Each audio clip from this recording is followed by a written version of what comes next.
नमस्कार, 6 बज चुके हैं। आपके साथ मैं हूं स्वाति जोशी और तमाम बड़ी खबरों के साथ लोकतंत्र में हाजिर हूं।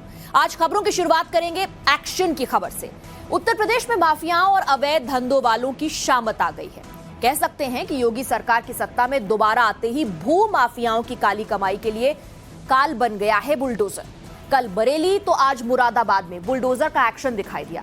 यानी योगी सरकार ने जो वादा चुनाव में किया था, अब उसे जमीन पर उतारा जा रहा है, उस वादे को पूरा किया जा रहा है। माफिया और दबंग के अवैध निर्माण गिराए जा रहे हैं। इस रिपोर्ट में देखिए। बुलडोजर बोलता नहीं है, लेकिन माफियाओं की बोलती बंद कर देता। यूपी से गायब भइला सुरमा गजोधर चलेला जब चाँद के बाबा का बुलडोजर चलेला जब चौक। जिस बुलडोजर ने यूपी चुनाव में धूम मचाई और विरोधियों को धूल चटवा दी, अब वही बुलडोजर पूरे एक्शन में यूपी में धमाल मचाए हुए हैं।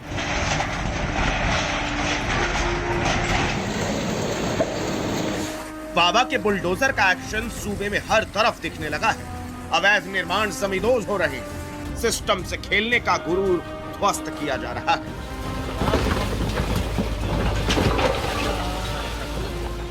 सबसे ताजा एक्शन मुरादाबाद में हुआ, जहां एक 4 मंजिला बिल्डिंग कानून के थपेड़ों से जमीन में मिला दी गई।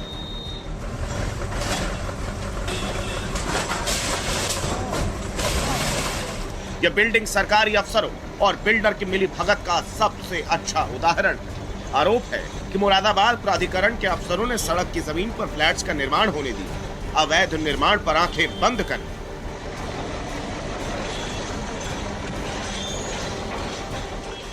मांझी स्वीकृत के विपरीत इन्होंने जो विचलन करके जो हिस्सा बनाया है, हम लोग उसको आज तोड़ रहे हैं। मैं ये तो नहीं अभी एग्जैक्ट डेट नहीं बता सकता हूँ, लेकिन जब से भी बना है अभी फिनिश नहीं हुई है। बिल्डिंग निर्माणाधीन है अभी, तो हम लोग इसको बीच में निर्माणाधीन के दौरान ही इसको जो है जो असमनीय भाग है उसको तोड़ रहे हैं। अभी एक दिन पहले ही बरेली में समाजवादी पार्टी के विधायक शहजिल इमाम के पेट्रोल पंप को प्रशासन ने ध्वस्त कर दिया था। पेट्रोल पंप कथित तौर पर अवैध तरीके से बिना नक्शा पास किए बनाया गया।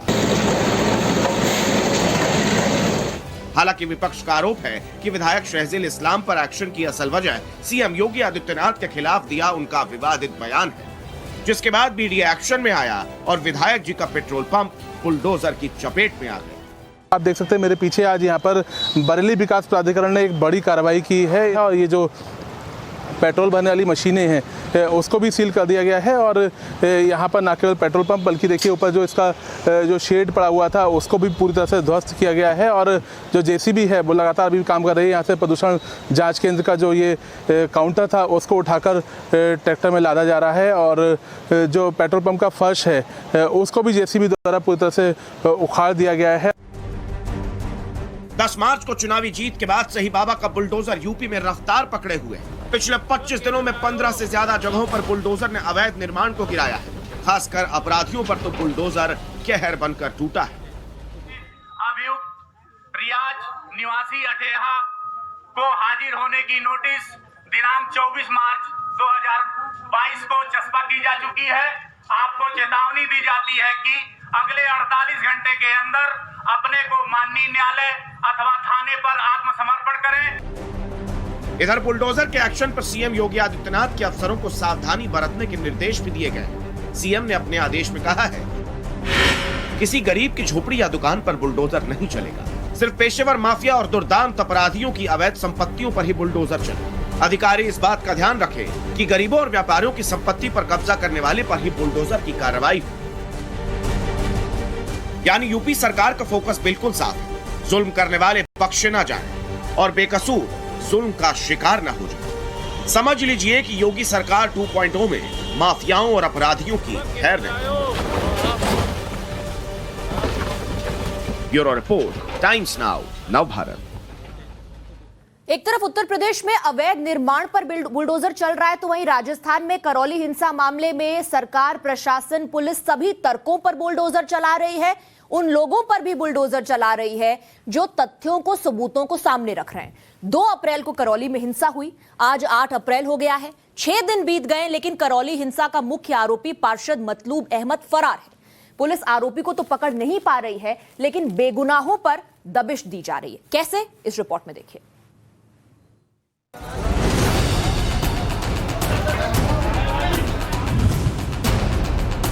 वो मीनार जो दिख रही है उसके आजू बाजू से पत्थर बरस रहे थे। क्या कुछ छिपा रही है राजस्थान पुलिस? हम भयभीत लोग हैं, अग्रवाल हैं, दुकान परचूनी की करके घर गृहस्थी का पालन कर रहे हैं सर, और ये लोग हमको भयभीत और कर रहे हैं। क्या सच पर पर्दा डाल रही है राजस्थान पुलिस? मेरे छोटे भाई को घर से कल शाम को लगभग 8:10 पे 30-35 पुलिसकर्मी आए थे और जबरदस्ती छोटे भाई को और दोनों छोटे भाई के बेटों को उठा करके ले गए। आरोपी फरार है, इधर बेगुनाहों को क्यों उठा रही है राजस्थान पुलिस? पता नहीं सर क्या पूछताछ करना चाह रहे हैं। हम शरीफ लोग हैं, हमारा जीना दुभर कर दिया है।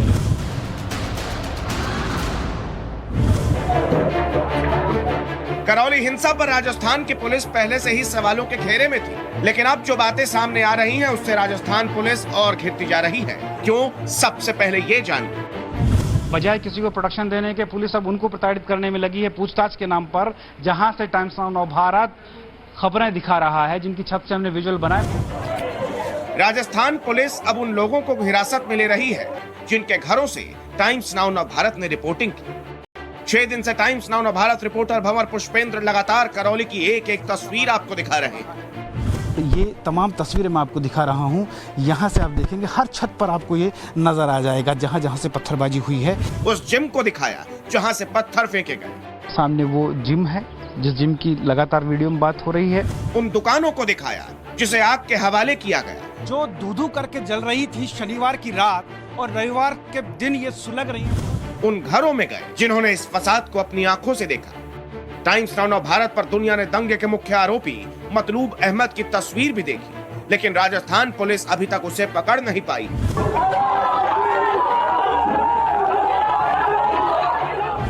अब क्या राजस्थान पुलिस अपनी इन्हीं नाकामियों को छिपाने के लिए बेगुनाहों को पकड़ रही है? टाइम्स नाउ नवभारत ने करौली के फूटा कोटा मोहल्ले के चप्पे चप्पे से आपको तस्वीरें दिखाई। इस दौरान टाइम्स नाउ नवभारत की टीम ने जिस जिम से पत्थर फेंके गए उसके पास के घर से वीडियोस रिकॉर्ड किए ताकि जनता को घटना की क्लियर पिक्चर मिल सके, लेकिन अब पुलिस ने उस घर के लोगों को हिरासत में ले लिया। करौली के फूटा कोटा मोहल्ले के उसी घर के रहने वाले मुकेश पंसारी थानों के चक्कर काट रहे हैं, क्योंकि उनके छोटे भाई और दोनों भतीजों को पुलिस पकड़ कर ले गई। टाइम्स नाउ नवभारत लगातार करौली हिंसा पर एक से एक पर्दे हटाते जा रहा है, तमाम खुलासे कर रहा है। अब देखिए, पुलिस टाइम्स नाउ नवभारत से तो कुछ कह नहीं सकती, लेकिन उन लोगों को प्रताड़ित किया जा रहा है जिनके घर और छत से हमने कुछ विजुअल्स बनाए। एक ये देखिए, इनके घर से हमने बताया था, जिम के पीछे की तरफ इनका घर है जहां से हमने कुछ विजुअल बनाए थे। क्या हुआ आपके साथ? मेरे छोटे भाई को घर से कल शाम को लगभग 8:10 पे 30-35 पुलिसकर्मी आए थे और जबरदस्ती छोटे भाई को और दोनों छोटे भाई के बेटों को उठा करके ले गए कि पूछताछ करने। अभी तक पुलिस द्वारा अब 11 बज चुके हैं, 14 घंटे होने के बाद भी अब भी नहीं छोड़े गए हैं। मुकेश को समझ नहीं आ रहा कि उनके भाई और भतीजों का कसूर क्या है। Times now Navbharat Rajasthan police से यह सवाल पूछता है कि मुकेश पंसारी के भाई और भतीजों को क्यों पकड़ा गया? क्या इनका कसूर यही था कि इनकी छत से टाइम्स नाउ नवभारत ने रिपोर्टिंग की?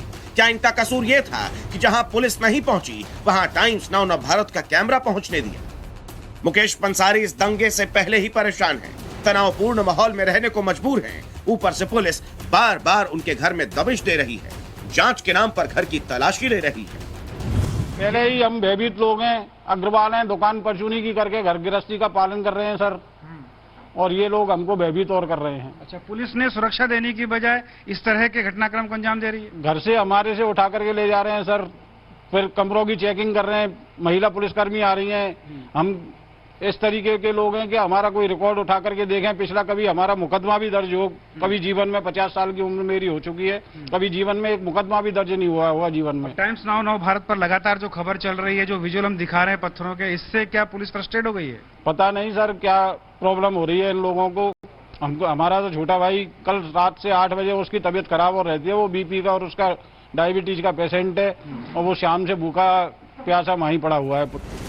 राजस्थान की पुलिस स्थानीय लोगों को जांच के नाम पर और पूछताछ के नाम पर उठाती जा रही है, लेकिन दंगे के 6 दिन बाद भी आरोपी पार्षद को पकड़ नहीं पाई है। ऐसे में राजस्थान पुलिस पर सवाल उठने लाजमी है। आपको बता दूं कि जब हम वहां शूट कर रहे थे उस दौरान एसपी ने हमारा भी वीडियो शूट किया था कि आप लोग यहाँ कैसे आ गए, क्यों शूट कर रहे हैं, मतलब क्या है, क्या छिपाना चाह रही है पुलिस। टाइम्स नाउ नवभारत इन धमकियों से, इन तमाम तरह की प्रताड़नाओं से बिल्कुल नहीं घबराएगा, नहीं डरेगा। सच हम दिखाते रहेंगे। करौली से, करौली की सांप्रदायिक हिंसा पर परत दर परत हम हटाते रहेंगे, बशर्ते पुलिस इस तरह की घटनाओं को अंजाम ना दे। राजस्थान की पुलिस सवालों के घेरे में है। विपक्ष में बैठी बीजेपी भी लगातार गहलोत सरकार और उनकी पुलिस से सवाल पूछ रही है। राज्यसभा सांसद किरोड़ीलाल मीणा ने सीधा आरोप लगाया है कि पीड़ित परिवारों की शिकायत पर राजस्थान की पुलिस कोई एक्शन नहीं ले रही। और हिंदू पक्ष की जो दुकानें लूटी हैं, जली हैं, जो सामान ले गए हैं, वो दुकानदार बता रहे हमारा सामान ढोली खार में फलानी जगह रखा हुआ है।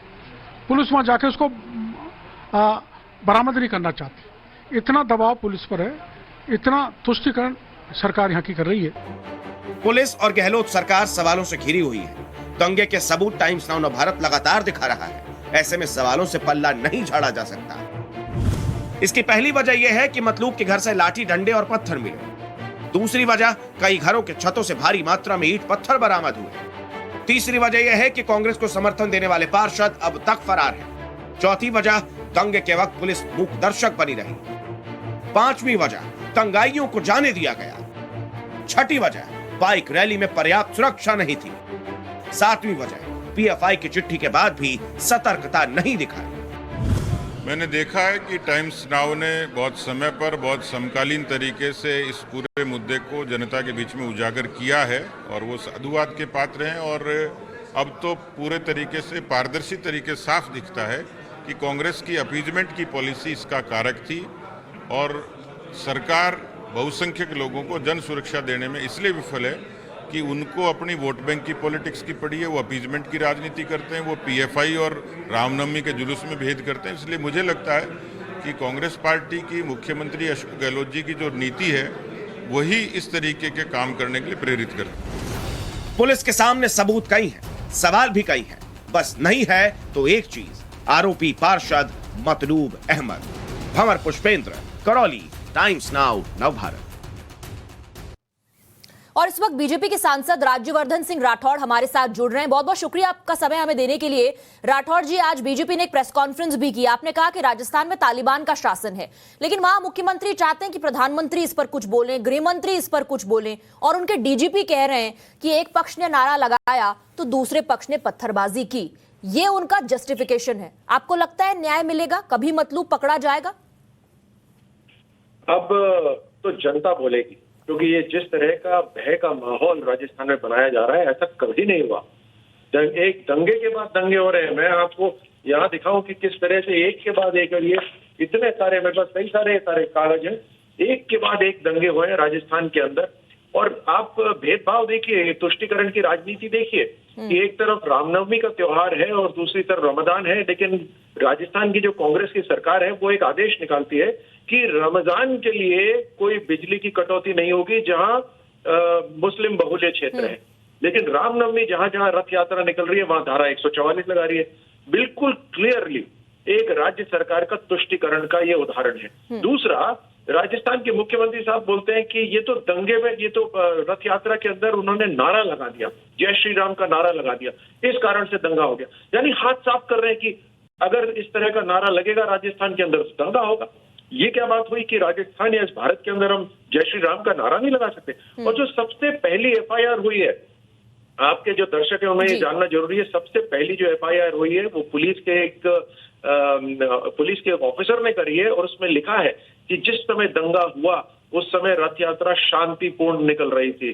जो डीजे या म्यूजिक था उसके अंदर कोई भड़काने वाली बात नहीं थी, लेकिन पूरी तैयारी से ये हमला करा गया। उस तैयारी की क्या खबर नहीं थी?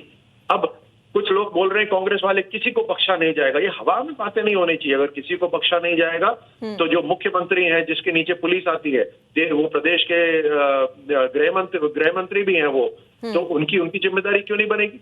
तो इस तरह से दंगाइयों को छुपाया जा रहा है, उन्हें बचाया जा रहा है, उन्हें उकसाया जा रहा है ये काम करने के लिए ये बिल्कुल क्लियरली तुष्टिकरण की राजनीति राजस्थान में हो रही है। ठीक है, आपको लगता है कि डीजीपी भी जो है, जो बयान दे रहे हैं, वो दबाव में दे रहे हैं? क्योंकि डीजीपी साहब जो प्रोसेशन में शामिल हुए थे लोग रैली में, उनकी बॉडी लैंग्वेज का जिक्र कर रहे हैं, कह रहे हैं कि बॉडी लैंग्वेज शुरुआत से खराब थी, बॉडी लैंग्वेज शुरुआत से बड़ी अग्रेसिव थी, ऐसे नारे नहीं लगाने चाहिए थे। और डीजीपी साहब ये जो जस्टिफिकेशन दे रहे हैं उसमें मतलूब के लिए कहते हैं समझिए कि वो एक काउंसिलर है, उनकी भूमिका को हम जांचेंगे।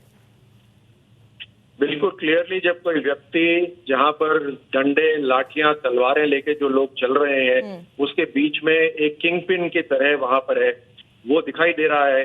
और इसमें जाहिर सी बात है कि ऊपर से दबाव होगा डीजीपी साहब के ऊपर, इसीलिए वो एक राजनीतिक भाषा बोल रहे हैं। ये दुख की बात है कि राजस्थान में ऐसा माहौल बन रहा है। राजस्थान में आजकल लोग सुरक्षित नहीं है, एक भय का माहौल है। जो महिलाओं के ऊपर उत्पीड़न है उसके अंदर पूरे देश में आज नंबर 1 है राजस्थान। तो कहाँ कौन सुरक्षित है? आए दिन इस तरह के हमले हो रहे हैं, दंगे होने शुरू हो रहे हैं। आप देखिए किस तरह से तुष्टिकरण हो रहा है। अब वो जो गुनहगार है वो पकड़ा नहीं गया। क्या पुलिस को इसकी जानकारी नहीं थी कि इतनी भारी मात्रा में जो पत्थर इकट्ठे करे गए हैं घरों के ऊपर, तो इसका मतलब कुछ ना कुछ दंगा होने वाला है। पीएफआई को 3 दिन पहले मालूम था और पुलिस ने अपनी रिपोर्ट में ये भी मांगा है कि एक बैकअप होना चाहिए और एंटी राइट पुलिस होनी चाहिए वहां पर। वो क्यों नहीं पहुंचाई गई? तो पूरी तरह से एक षड्यंत्र हुआ, हिंदू धर्म के खिलाफ, हिंदुओं के खिलाफ ये षड्यंत्र हुआ और ये तुष्टिकरण की राजनीति का सीधा सीधा एक उदाहरण है। आप ये कहेंगे कि ये होने दिया गया? क्योंकि हम लगातार वीडियो भी चला रहे हैं जिसमें पुलिस वाले खड़े हैं, मौके पर मौजूद है, लेकिन कुछ करते दिखाई नहीं देते। और साथ ही हम उन लोगों की भी प्रतिक्रिया दिखा रहे हैं जिनको आप विक्टिम कह सकते हैं, इस हिंसा का शिकार थे लोग। वो कह रहे हैं कि सबूत दिखाने के लिए पुलिस हम पर ही कार्रवाई कर रही है। आप पुलिस को सुनिए, उसके अंदर ऐसा मजाक सा लगता है जैसे कोई बिना किसी ट्रेनिंग के किसी व्यक्ति को पुलिस की वर्दी पहना दी हो। वहां पर खड़े होकर बोल रहे हैं कि अच्छा भाई तोड़ दिया आपने, तोड़ तो दिया, जो करना था वो कर दिया, अब तो आगे चलिए। किस तरह से भीख मांग के राजस्थान की पुलिस वहां पे राजस्थान की पुलिस का नमूना बना के रख दिया मुख्यमंत्री साहब ने। गृह मंत्री है वो, उनकी जिम्मेदारी है। और क्यों पुलिस को वहां पर अकेले वहां पे रखा? जब पुलिस ने अपनी रिपोर्ट के अंदर ये कहा था कि हमारे पास पूरी बैकअप फोर्स चाहिए, हमारे को एंटी राइट पुलिस चाहिए, तो क्यों नहीं वहां पर मौजूद रखी गई पुलिस? वहां पे चंद पुलिस के जो बीट इंचार्ज होते हैं, जो नॉर्मल पुलिसिंग करते हैं, उनको वहां खड़ा कर दिया गया जी। तो ये पूरी तरह से कहीं ना कहीं इशारा, राजनीतिक इशारा था ये कि ऐसा होना चाहिए। किसको संदेश देना चाहते हैं, किसको डराना चाहते हैं ये राजनीतिक संदेश देके? बहुत संक्षिप्त में आखिर में राज्यवर्धन सिंह राठौड़, मैं आपसे आखिर में बहुत संक्षिप्त में ये सवाल का जवाब जानना चाहूंगी। कांग्रेस लगातार ये कह रही है कि बीजेपी माहौल खराब करने का कोशिश कर रही है, आप इसका जवाब कैसे देंगे? सत्ता में कांग्रेस है, गृह मंत्री मुख्यमंत्री है, अपनी जिम्मेदारी क्यों नहीं निभा सकते?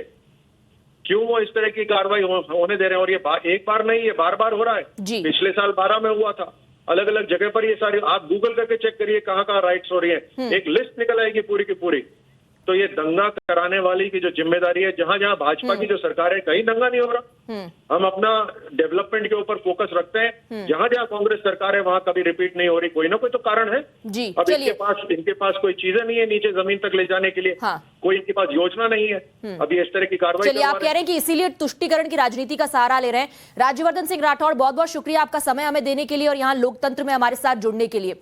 राजनीतिक शोरगुल से जो कि राजस्थान में चल रहा है, थोड़ा आगे बढ़ते हैं, क्योंकि पूरे देश में अब शोर को कम करने की एक मुहिम चल रही है। शोर जो लाउडस्पीकर पर होता है, चाहे मंदिर में हो या मस्जिद में। कर्नाटक के बाद अलवर में भी लाउडस्पीकर का वॉल्यूम डाउन कर दिया गया है, लेकिन नेता है कि लगातार बोले जा रहे हैं, राजनीतिक मुद्दा बना रहे हैं। फर्क इस बात से पड़ता है कि आप आम जनता इस बारे में क्या सोचती है। और इसीलिए टाइम्स नाउ भारत की टीम ने अलग अलग शहरों में लाउडस्पीकर का लाइव साउंड चेक किया। इस रिपोर्ट को देखिए।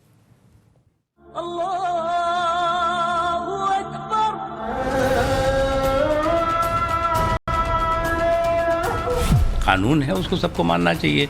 अब लाउडस्पीकर किसी पार्टी के पास नहीं है, अब लाउडस्पीकर आरएसएस और बीजेपी के हाथ में।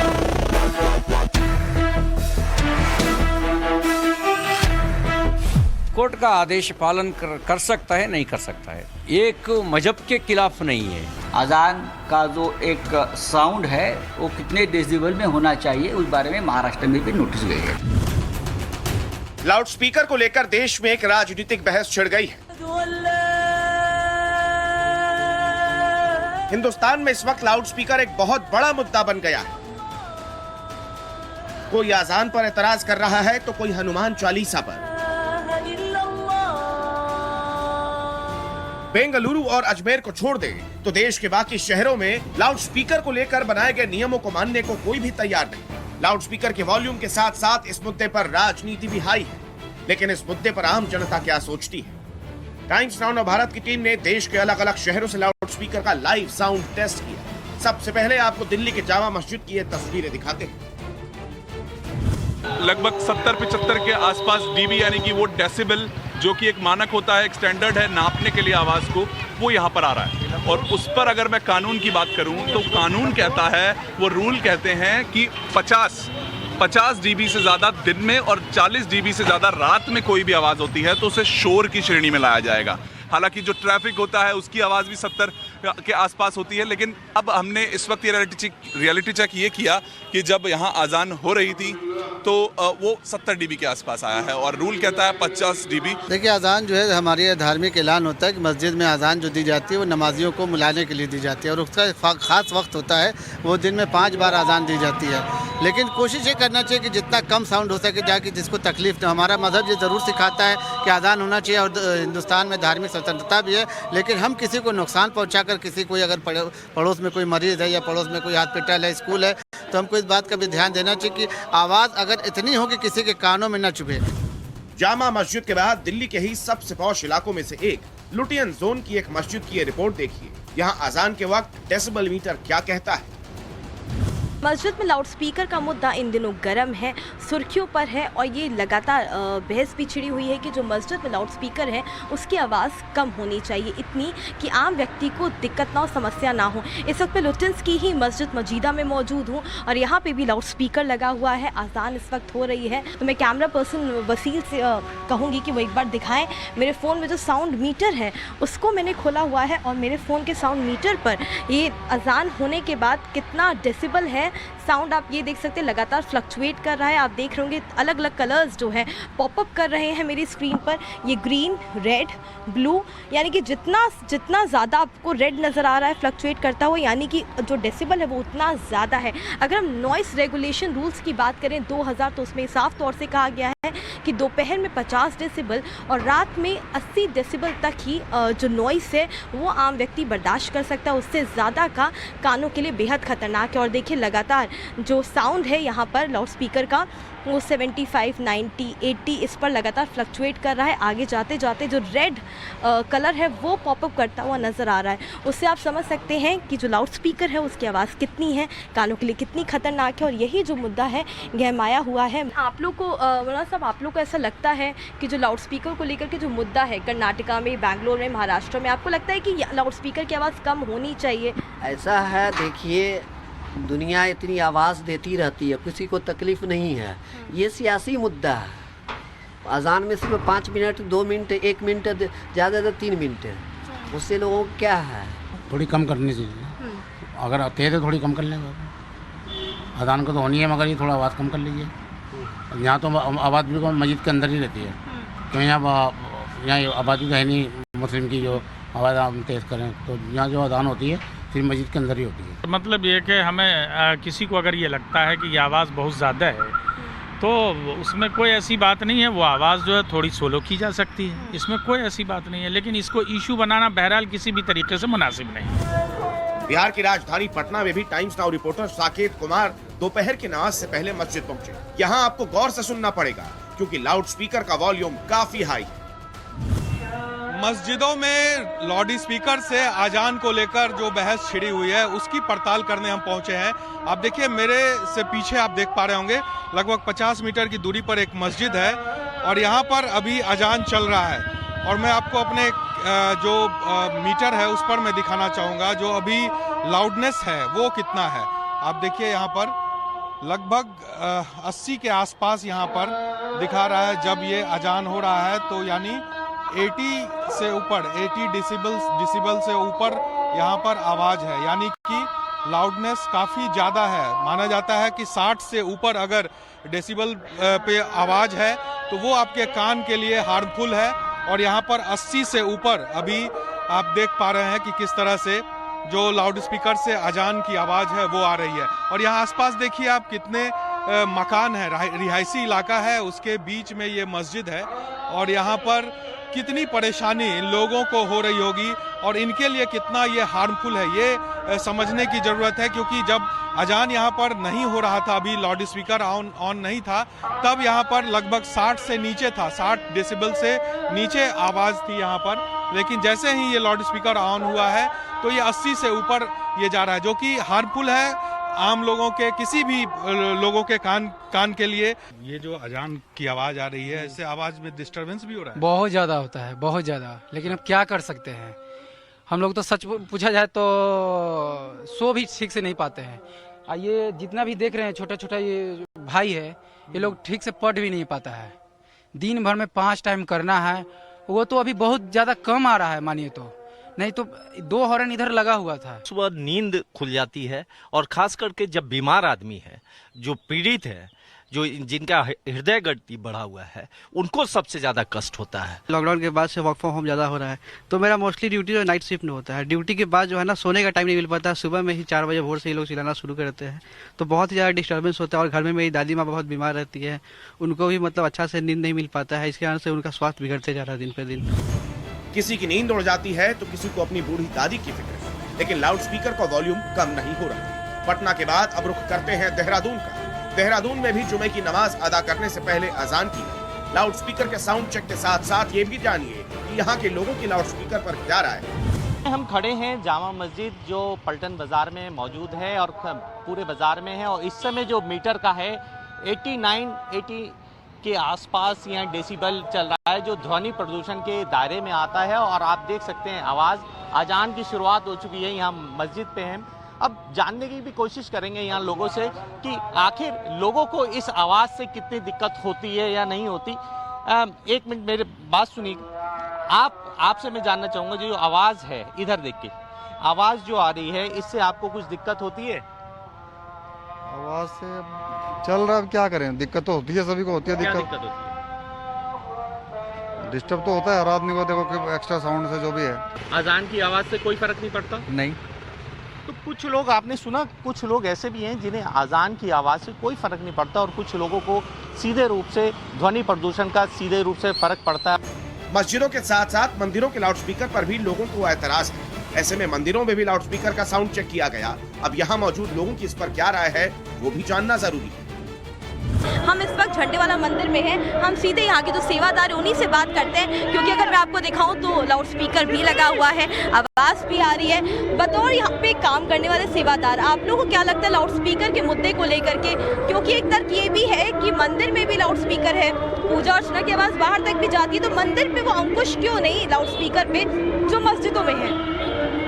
एक्चुअली मैम मंदिर में लाउड स्पीकर की नीड भी है क्योंकि ऐसा है कि कोई आते हैं, जैसे बच्चा गुम हो जाता है, कोई सामान खो जाता है या गिर जाता है, चोरी हो जाता है, तो उसकी रिपोर्ट करने के लिए मतलब कि खोया पाया विभाग जो हमारा है वो इसी के जरिए संकेत देता है। सर्टन लेवल तक डेसिबल तक होना चाहिए, ज़्यादा किसी धर्म में भी नहीं होना चाहिए।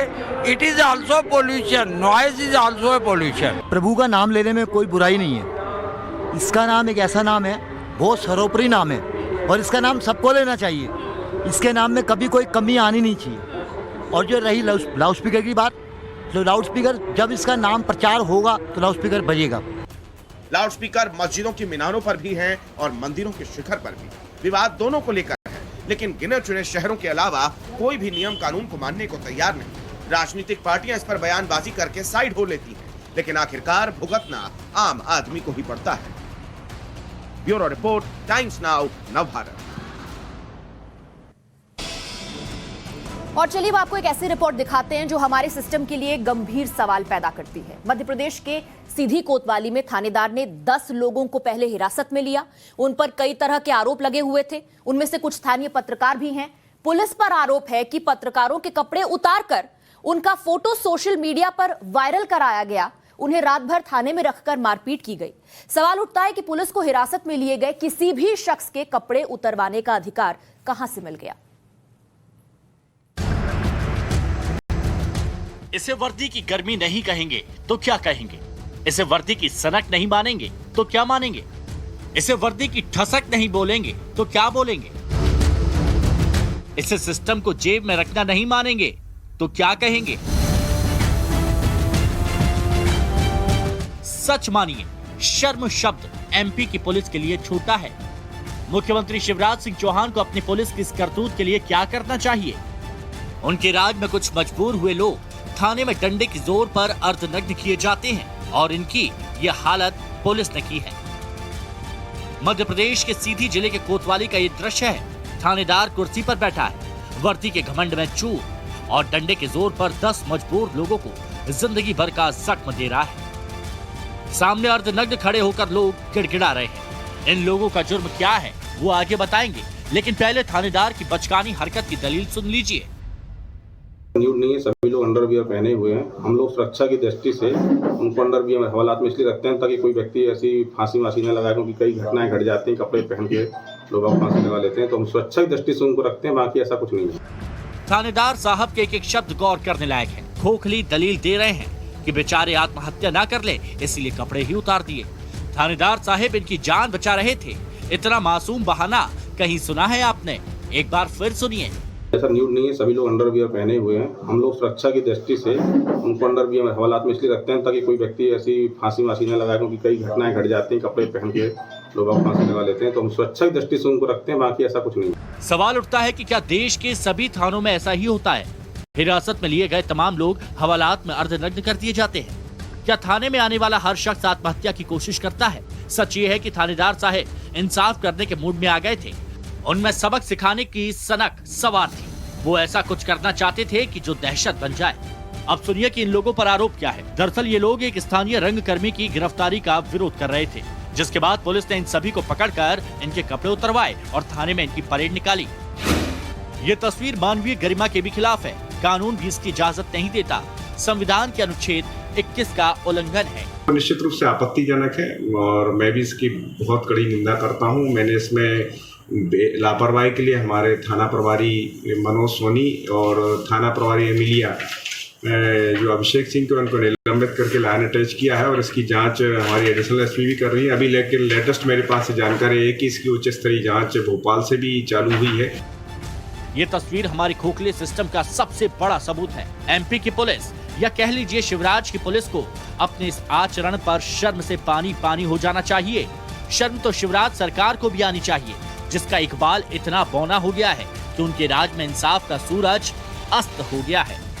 Bureau report, times now of Bharat.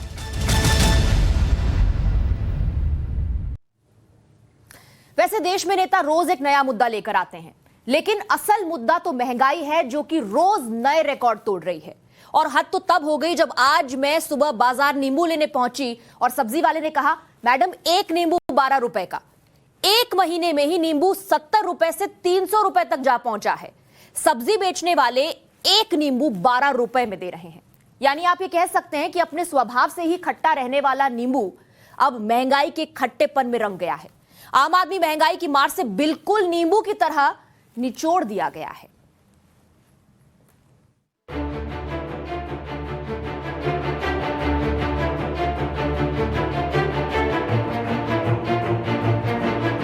महंगाई भी बहुत बढ़ गई। 400 रुपए के ऊपर नींबू का रेट है, वेजिटेबल सारी 100 रुपए के ऊपर। आपने ट्वीट भी किया है। जिस देश में हार्मनी नहीं होती है, शांति नहीं होती है, उस देश में महंगाई बढ़ेगी, उस देश में नफरत बढ़ेगी।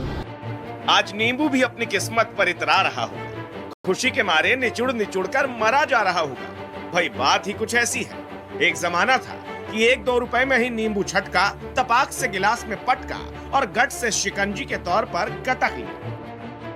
आज 1-2 रुपए लेकर जरा नींबू की तरफ देखने की हिम्मत कीजिए। भाई साहब 10 रुपए में भी साथ जाने को तैयार नहीं। आज एक नींबू 12 से 15 रुपए और 1 किलो का दाम 300 रुपए से ज्यादा हो गया है। खट्टा नींबू आम आदमी के लिए और खट्टा हो गया। वो कहावत है ना मिले तो अंगूर खट्टे हैं, कुछ वैसा ही हाल आज नींबू को लेकर। ये देखिए, ये जो नींबू है इसकी आज की कीमत जो है वो 299 रुपये है, यानी कि 300 के आसपास प्रति किलो नींबू की कीमत है। और अगर एक नींबू की बात करें तो वो लगभग 10 रुपये के आसपास की एक नींबू आता है। उसके अलावा आपको बताना चाहूँगा कि लगभग 2 सप्ताह पहले की बात है जब नींबू की कीमत महज 150 हुआ करती थी और अब जो है 2 सप्ताह के बाद इस तरह से नींबू की कीमत में उछाल आया है कि आम लोगों के दांत खट्टे होने लगे हैं। कल तक छोले भटूरे के साथ प्लेट में पड़े नींबू को कोई देखता नहीं था। अब आलम यह है कि आप जितना भी ढूंढ ले ये दिखेगा नहीं। दादी अम्मा भी घर पर कहने लगी कि नींबू का अचार लगाने का मौसम आ गया है, लेकिन उन्हें कौन समझाए कि इस बार नींबू का अचार आम आदमी की औकात से बाहर की चीज हो गई। पीछे से फसल कम है तो भाव तो बढ़ना ही बढ़ना है। जैसी फसल आएगी वैसा सौदा बिकेगा। लोग आ रहे हैं आपके पास, खरीदारी कैसी चल रही है? खरीदारी समय कम ही चल रही है। महंगाई वजह से लोग लेके ही नहीं जा रहे, भाव पूछ रहे, भाग रहे हैं। आम आदमी इस गर्मी में दफ्तर के लिए निकल रहा है। पेट्रोल पंप पर महंगाई की पहली थपेड़ पड़ती है। डर है कि कहीं गलती से वो धूप और महंगाई की डबल मार से राहत पाने के लिए अगर नींबू पानी की दुकान पर चला जाए तो गश खाकर गिर जाएगा। सबसे चौंकाने वाला जो रेट है वो नींबू का है। आप देखिए हम नींबू के दुकान पे मौजूद है और नींबू का जो रेट है वो सबसे कह सकते हैं चौंका रहा है लोगों को, क्योंकि अचानक बहुत ज़्यादा जो कीमत है नींबू की उसमें वृद्धि हुई। हम दुकानदार से ही सीधे बात करते हैं, कैसे चल रहा है नींबू? नींबू 800 रुपये सैकड़ा से लेकर के 200 रुपये सैकड़ा तक चल रहा है। मतलब किलो में अगर देखें तो कैसे? 200 रुपये किलो पड़ जाता है। खरीदारी वहीं महंगा आ रहा है। 160 रुपये किलो जहाँ से आ रहा है वहीं पड़ता है। आप लोग थोक में बेचते हैं? थोक में, हाँ। रिटेल थोक में, रिटेल में तो और महंगा हो जाता है। रिटेल में 10 रुपये पीस बेचते हैं। बड़ा लेमू 10 रुपये एक नींबू। लेमू छोटा लेमू 3 रुपये, 4 रुपये, 5 रुपये। सवाल उठता है कि आखिर 1-2 रुपए में मिलने वाला नींबू शिकंजी के बराबर महंगा कैसे हो गया। कृषि वैज्ञानिक बता रहे हैं कि यूं तो गर्मी में वैसे भी नींबू का दाम बढ़ जाता है, लेकिन इतना महंगा बिकने की वजह है बेमौसम बारिश। साल में कई बार हुई बेमौसम बारिश ने नींबू की फसल को नुकसान पहुंचाया। इसके अलावा मौसम में बदलाव के कारण भी नींबू की फसल प्रभावित हुई है। डीजल महंगा होने से ढुलाई की लागत भी बढ़ी है। जाहिर है कुदरत की वजह से खट्टा नींबू तीखा यानी महंगा हो गया, लेकिन सच ये भी है कि पेट्रोल और डीजल में जो आग लगी है उससे भी नींबू का भाव ताव खा रहा है। अगर सरकार तेल के दामों को कंट्रोल करे तो नींबू के साथ साथ पब्लिक को भी शांति मिलेगी। Bureau report, times now, Navbharat. तो पहले तो केवल प्याज हमको रुलाया करता था, लेकिन अब नींबू ही नहीं कई सारी सब्जियां और फल ऐसे हैं जिनकी कीमत आसमान छू रही है और वो आम आदमी के खाने पीने की लिस्ट से गायब होते जा रहे हैं। मसलन सेब, पहले इसकी कीमत थी 200 रुपए प्रति किलो, अब 50 रुपए का इजाफा हो गया है। 250 रुपए प्रति किलो की कीमत से सेब बिक रहा है। वहीं संतरे की अगर बात करें तो पहले 130 रुपए प्रति किलो में मिलता था, अब इसकी कीमत हो गई है 200 रुपए प्रति किलो। अनार भी महंगा हो गया है। अनार पहले भी 200 रुपए प्रति किलो में मिलता था, लेकिन अब तो इसमें 50 रुपए और जुड़ गए, 250 रुपए प्रति किलो में ये बेचा जा रहा है। सब्जियों की अगर बात करें, भिंडी पहले 70 रुपए में मिला करती थी, अब इसकी कीमत बढ़कर हो गई है 100 रुपए प्रति किलो। तोरी 80 रुपए में मिल रही थी, अब कीमत क्या है? अब 100 रुपए प्रति किलो में बेची जा रही है। मटर के दाम में भी बहुत इजाफा हुआ है, लेकिन बाकी सब्जियों से कंपेयर अगर आप इसको करेंगे तो फिर भी ये कम है। 30 रुपए में पहले मिल रही थी, अब 60 रुपए में मिल रही है। चलिए महंगाई के इस मुद्दे से आगे बढ़ते हैं और बात एक ऐसे देश की करते हैं जहां पर ये सारे मुद्दे बहुत छोटे नजर आ रहे हैं, क्योंकि वहां पर जिंदगी और मौत के बीच जंग चल रही है। बात यूक्रेन की। यूक्रेन और रूस के बीच जंग का 44वां दिन हो चुका है और इन 44 दिनों में कोई भी ऐसा दिन नहीं रहा जब बर्बादी के निशान और मौत का तांडव ना नजर आया हो। रूस की सेना यूक्रेन के शहरों को लगातार तबाह करने में जुटी हुई है। भीषण गोलीबारी के पहले शहर बर्बाद किए जाते हैं और अब कुछ नहीं बचता तो रूस की सेना आगे बढ़ जाती है किसी और शहर की तरफ। लेकिन मोर्चा छोड़ने से पहले रूसी सेना शहर में सैकड़ों लैंडमाइंस बिछा जाती है। जाहिर है इन लैंडमाइंस से यूक्रेन के सुरक्षा बलों और वहां के सिविलियंस को भारी नुकसान पहुंच रहा है।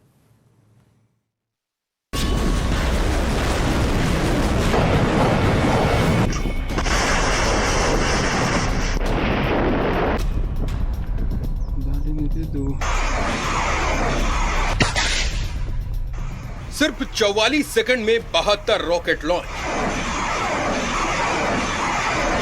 एक साथ रॉकेट्स का नॉन स्टॉप हमला। यूक्रेन के आसमान से शोले बरस रहे हैं और जमीन पर सिर्फ तबाही और बर्बादी का मंजर है। रूसी सेना का सिर्फ रॉकेट ब्रिगेड ही नहीं बल्कि आर्टिलरी डिवीजन के भारी तोप यूक्रेन में शहरों को तबाह कर रहे हैं। जंगल में छिपा कर रखे गए इन भारी तोपखानों ने यूक्रेन को भारी नुकसान पहुंचाया है।